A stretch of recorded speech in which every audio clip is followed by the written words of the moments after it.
আজ করলাম দু রকমের তালের পিঠে।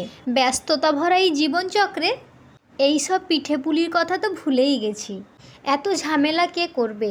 আচ্ছা, মনে আছে ছোটবেলায় যখন শুনতাম যে আজকে পিঠে হবে, সে যে কি আনন্দ লাগতো।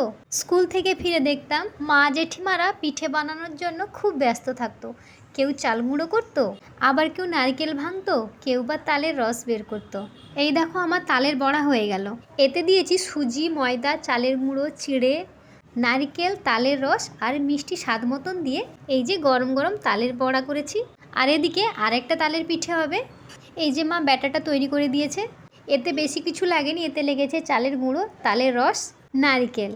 তারপর আমি কড়াইটা গরম করে বেগুনের যে বোঁটাটা থাকে ওর মাথার দিকটা কেটে নিয়েছি। তার মাধ্যমে কড়াইতে তেল ছড়িয়ে নিলাম। এরপর কড়াইতে ছোট বাটির হাফ বাটি মতন ব্যাটার দিয়ে তালপাতা দিয়ে আস্তে করে মেলে নিলাম।